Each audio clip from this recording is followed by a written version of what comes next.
Now, we take you to other national issues because a group of eco-conscious citizens are asking Parliament to invite Minister for Local Government and Rural Development to answer some questions on the status of areas designated as parks and gardens across some parts of the country. A couple of years ago, the same group fought against a similar attempt to construct a multi-story office building on the Parks and Gardens land here in Accra.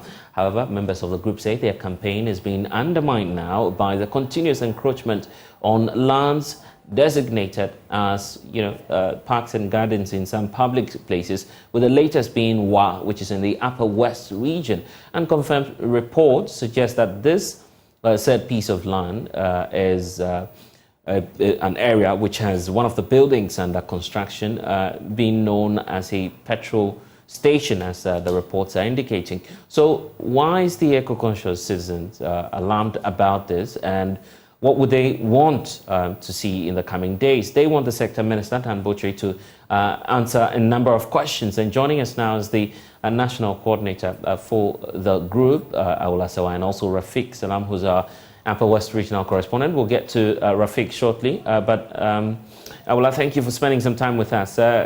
Let's start off, first of all, by getting your side of the story in terms of the reports you're getting about this said piece of land. What's the official status of it, and why is it now being encroached? Well, as you know, there are so many parks and gardens all over the country. Now, we just got information from our contacts in Wa that I think about 2 or so years ago, that's when the encroachment started. It was reported to the authorities, and my information is that they tried to stop it, but it has started again. And if you look at the state of the place, the buildings on it, and also look at the filling station, you see that there's a real problem going on. And one wonders why it wasn't nipped in the bud. As you know, the Ministry of Local Government has responsibility over parks and gardens because it's a department. So one wonders what is being done to stop the encroachment, and then the buildings that are there, which must be there unlawfully, because the land is Parks and Gardens land, and the name speaks for itself. It's for parks, it's for green spaces. It's not for concrete buildings. They need to be removed from there, because we need to have some respect for our green spaces. All over the country, they are being encroached upon. If it's not a forest belt, it's a forest reserve, it's a mangrove, it's a wetland. Any space we see, we build on, and this is unacceptable. Has there been any attempt to reach out to, local authorities or perhaps the regional minister in the area? Well, we're trying to do so, and what we're trying to do is to reach out to the chief executive at the municipal authority in Wa. Today, many people have sent messages to the local government minister, Honorable Dan Botchwey, because as I said, he has responsibility over parks and gardens. It is his department. He needs to stop the encroachment going on. So we've reached out to him. We are waiting to have a response. But be that as it may, the parks and gardens and those who have a mandate over it cannot be ignorant of the fact that the lands are being encroached upon. The encroachment didn't start today, so they need to fix it. They need to stop the encroachment, and they need to remove the buildings that are currently there.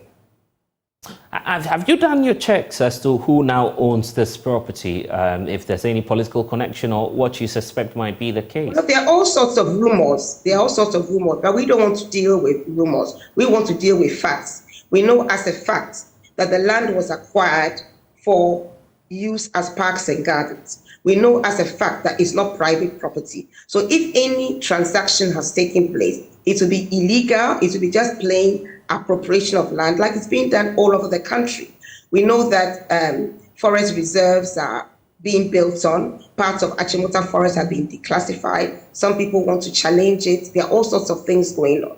But if you're looking at the lawful situation, the land was acquired for parks and gardens. I'm not aware of any legal instrument reversing this. So as far as we know, any building there is there unlawfully. It's not for private property. It's for parks and gardens to benefit the people of Ghana. Rafiq Salam. Whatever is there right now is there, in my opinion, unlawful. Let's see if we can, and I will just hold on for us. Let's see if we can get some perspective from Rafiq Salam, who's been covering the region for us. We'll get to him shortly, but I will have the point now about, you know, the nationwide conversation surrounding parks and gardens. The last year, or a couple of years, I should say, you also started that fight against the attempts to, if the word is declassify the one here in Accra, around cantonments, where of course concerns were rife that some properties were going to be put up on that piece of land. What's the status now? One of our first campaigns was to stop the encroachment of parks and gardens land in Accra, as you've rightly said, opposite the DVLA. It came to our attention that there was an attempt to put up a multi-story office building on parks and gardens land in Accra. Totally unacceptable. Who in his right mind would think of putting up a multi-story office building on parks and gardens land when already the areas we have earmarked for parks have been built on? As I keep on saying, our forest reserves are being encroached. The green belt has receded. So we said enough is enough. This is not going to happen. We mounted a campaign, and by God's grace, it was successful. We thank the media who supported the campaign. We thank all those who signed the petition. And we thank the active citizens who joined the campaign. And we also went to the office of the president. We presented a petition. We went to the Attorney General's department to find out what on earth was going on. And by God's grace, it was not successful. We actually went to a meeting at Ladade Kotoko Municipal Assembly, where there was an attempt to rezone the area, because the area is currently green civic. So in order to put up the multi-story office building, they wanted to rezone the area and make it exclusively civic instead of green civic. By God's grace, it didn't go through. And as we are here today, Parks and Gardens is still standing, and they have not managed to put up the multi-story office building. So we thought this is good. So it's very, very disappointing to find out that the same thing is happening in WA. So perhaps we have to do an audit of all our parks and gardens in Ghana and find out how many of them are still intact and how many are being appropriated.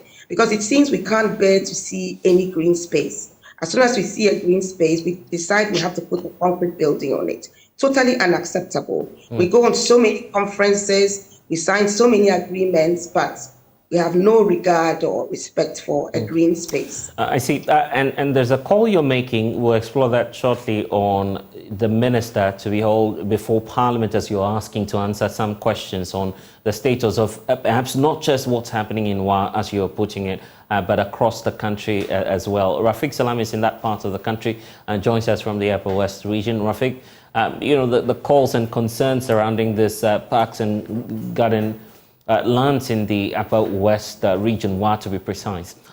What's your take on this in terms of, you know, the news, the rumors, and what we've been picking up so far? I can tell you with specific to the land that you are talking about, which is located on the Rollins Street. That's from the police station, moving straight to Pogri. It's located to the right. A couple of years ago, we saw that this was a land that belonged to the Parks and Gardens, and then within a blink of an eye, we saw structures also springing up. And so when we tried to inquire, we were told that there was a fuel station that they were trying to put up. There's also another, what do you call it? It's a big gutter, big drain around that area. And you know, some few years ago, there was some rainstorm, and that really destroyed people's houses around that area. So the government at that time, Vice President Dr. Mahmoud Baumia, came around that area and promised to put up that gutter. And so what we were told was that the owner of the fuel station was trying to put up that particular structure, will try to solve the drainage problems of the area. And so as I speak to you now, I can only report to you that the fuel station is almost about 80-90% completed at the place. And we used to know that this place used to be, what do you call it? people who were already butchers who were already located around that area were really relocated to a different area. It was really a tug of war between the locals, those who were butchers around the area, and then the owner of this said land. But for now, there's a new owner.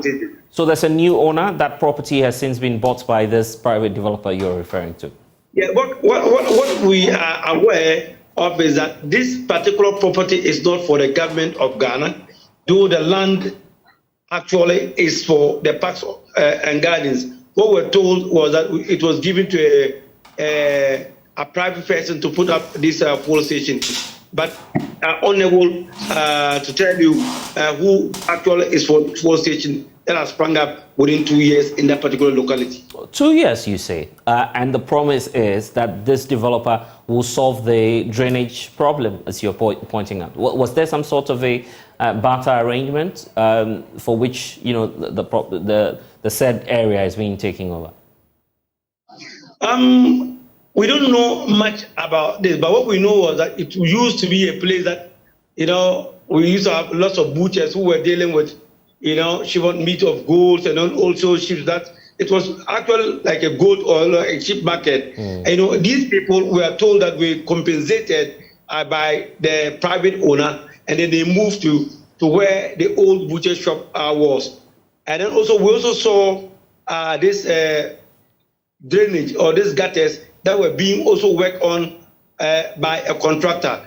But also we also have this contractor also working on the fuel station, which is about completion. So for now, we can't tell you the detail about what is really happening, but we can tell you for sure that the fuel station is over 80% complete. I see. And finally, just to take your thoughts on what the headsmen and those who normally use the area, what's their status now in terms of probably reaction to this new takeover by the private developer?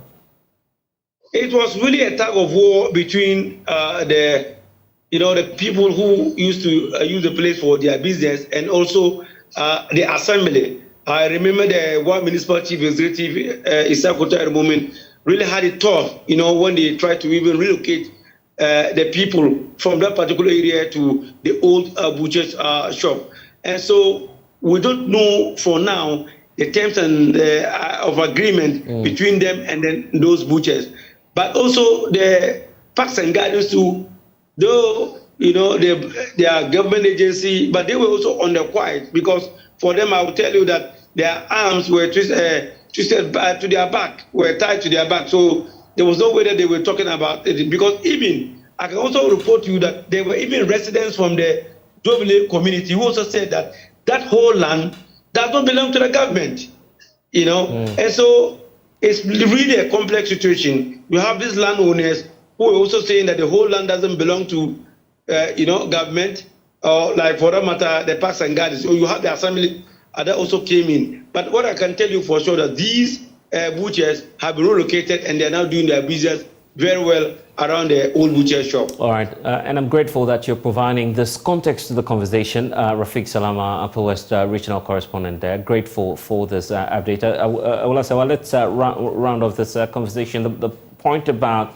the context Rafiq has provided, and that's informing your call, asking that Parliament summons the local government minister to answer some questions. Absolutely. I mean, there has to be an audit of all parks and gardens land, because this is land. Our first president had wonderful foresight. In fact, in his time, parks and gardens was a ministry under a cabinet minister. He foresaw the importance of green spaces. He foresaw climate change, all the things we're now talking about all this time ago, and therefore he set up parks and gardens. So it's totally unacceptable. The land that was acquired for parks and gardens in all the regions in Accra, we should start carving it off. I can't accept the story about the filling station. This is land acquired for parks and gardens. There should be no filling station on it. There should be no structures. What we should have are trees and plants and so on and so forth. If you look at the north in particular, you look at the climate they have, we have no business felling trees to put up a petrol station on parks and gardens land. We should rather be planting more trees. So we need His Honorable Dan Butchre to come to Parliament, explain what is going on, and we need to know when the petrol station will be pulled down. Because one thing that was said was that hands appear to be tied, and that's exactly the case. It seems like high flyers decide they want a particular piece of land, whether it's a buffer zone, whether it's whatever it is, and then they make a case, and the next thing you know, they're putting up a building or a fuel station or whatever on the land. This needs to stop.